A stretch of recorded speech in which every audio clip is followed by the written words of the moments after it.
Wally West never meant to become the fastest man in the absolute universe. He was simply in the wrong place at the wrong time, caught in the fallout of Barry Allen's experiment beneath Fort Fox.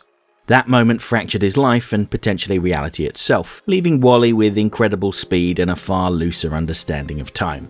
He manages to exist simultaneously in the past, the present, and gets glimpses of the future, or possible futures. In one, he was a hero, in the other, a monster.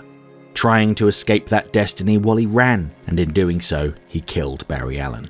In response, the authorities unleashed the Rogues, an elite squad of altered soldiers armed with experimental technology, led by Captain Cold and accompanied by a psychic ape named Grodd. However, instead of dragging Wally back in chains, Grodd sensed something familiar in him and decided to help.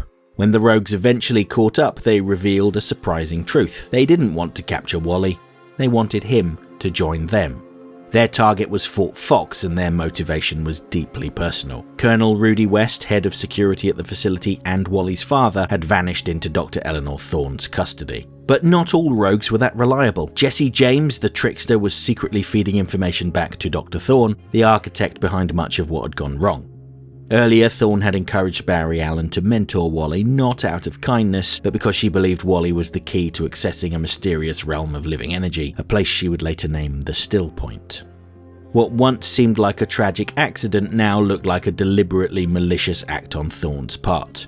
As the Rogues moved on Fort Fox, Thawne struck first. Heatwave, once a confused and sympathetic runaway, returned under her control with his powers fully restored. While the Rogues held him at bay, Wally slipped inside the facility, desperate to reach his father before it was too late. Inside Fort Fox, time itself seemed to unravel. Wally experienced echoes of past conversations with Barry, fragments of unfinished research, and visions of a future version of himself, battered, broken, and full of regret. And then, a mysterious voice called out to him. The same voice that had whispered to him before, calling from beyond reality. But who was this mysterious voice? Darkseid, Barry Allen, maybe a future version of Wally himself? Turns out it was none of these. The voice belonged to Eobard Thawne, the original discoverer of the Still Point, long thought lost within it. When Wally's presence reactivated the gateway, Eobard emerged as a towering beast. Twisted by decades of stillness and entropy, he was the living embodiment of the future Wally feared becoming. Before Wally could save his father or himself, Thawne seized him and cast him into the Still Point, sealing the gateway behind him, bellowing that there could be only one.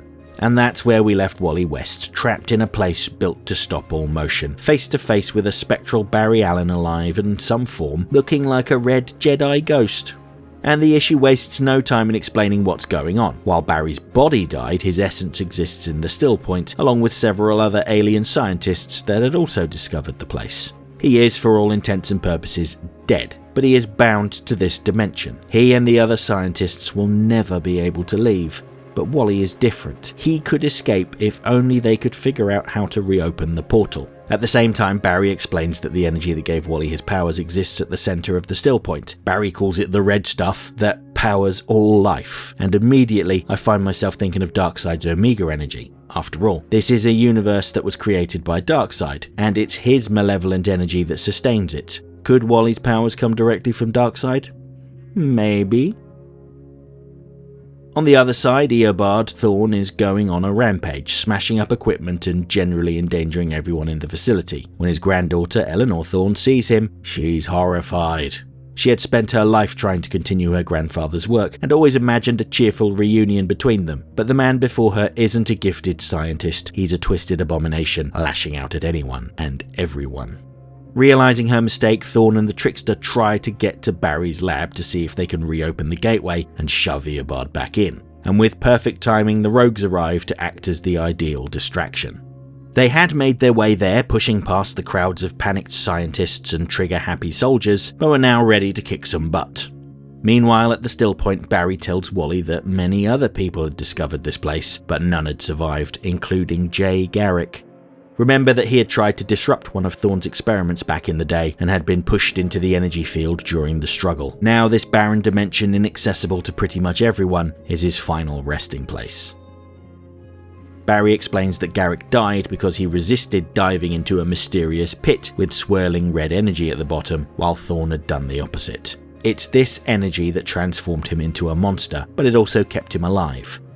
Thawne also mentions that his dunk in the pit resulted in him meeting God. And who is God of this universe? Yeah, it's Darkseid. So, I'm pretty confident that both Thawne and Wally are loaded with Omega energy, and that's what gives them their powers. But getting back to Thawne and Garrick, there's a stark contrast between the two men. Both were trapped in the still point, but one sacrificed his humanity to stay alive, while the other chose a protracted, lonely death. And this is a choice that Wally must consider making too. Barry and the scientists have a plan on reopening the portal, but it's going to take time. How much time? No one knows for certain. This leaves Wally wondering if he'll have the courage to wait it out and risk his own death, or if he'll succumb like Thawne did. In the real world, Colonel West persuades his armed guards to unshackle him before they flee the base. It's the only moral thing to do, and he charges towards the conflict. The rogues are doing their best to battle Thawne, but he's too powerful for them. Thawne seems to have a gaping void inside of his abdomen, and he tries to suck Golden Glider in, pulling away at her prosthetic legs. If you recall the rogue's origin issue, Golden Glider had lost her legs in combat and was in deep despair. These mechanized legs were her lifeline and she loved the power they gave her, but now that Thawne has destroyed them, she may very well fall back into despair. Fortunately though, her sacrifice distracts Thawne enough to not notice Trickster repairing the portal, and like a streak of red, Wally returns. So yeah, all in all, this issue had a decent balance of action, character work and exposition. I often say that I feel like this series has a very rapid pace, and yet sometimes not an awful lot happens. It's definitely a less thematically rich book than, say, Absolute Martian Manhunter, and it doesn't have the same social commentary that books like Absolute Batman and Absolute Superman have, but there's something very sincere about it. Wally is a kid. Someone that doesn't have his life together, struggles with anxiety, and he has aimlessly been trying to avoid his negative feelings. The issue ends with him saying that he's not going to run anymore. The question now is whether Wally can protect those he cares about and come out of this alive, or whether the forces of entropy and power will finally overwhelm him. Either way, the next issue promises speed, high stakes, and the kind of impossible choices that only the fastest man alive could face.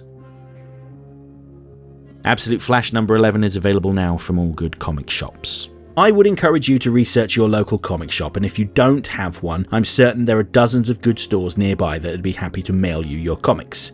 If you're opposed to the idea of cluttering up your home with comic books, then you can get this one digitally from places like Amazon as well as Neon Ishiban. Personally, I prefer physical comics, but I do like the convenience of having thousands of comic books accessible from my phone, but you do what works best for you. For those that didn't watch my recent videos that weren't about Absolute Comics, and yes, I know that's most of you, here is a small update on my physical collection. For those interested in my physical collection, I finally moved it all into storage, and Mary helped me. I don't know how many boxes we've got here, probably about 40. Your Gila is very puffy. Yes, it is. And I've got, 6 boxes at home as well that are regularly updated, and then when they're full, they'll come here as well. I'm very tired. Next time. DC Comics continues their relentless assault on my time and money by releasing 3 comics that I usually talk about this week. First we have Absolute Superman 16, where the Man of Steel comes face to face with the villainous Hawkman, who has some very strong opinions about what Superman's been getting up to. After that, it'll be time to discuss Absolute Green Lantern number 11, where Joe Mullen heads on the run from Hector Hammond and his Obsidian Beast. And finally, I'll be talking about Batman number 6, where Hugo Strange unleashes his monster men on Gotham City. Hope to see you then.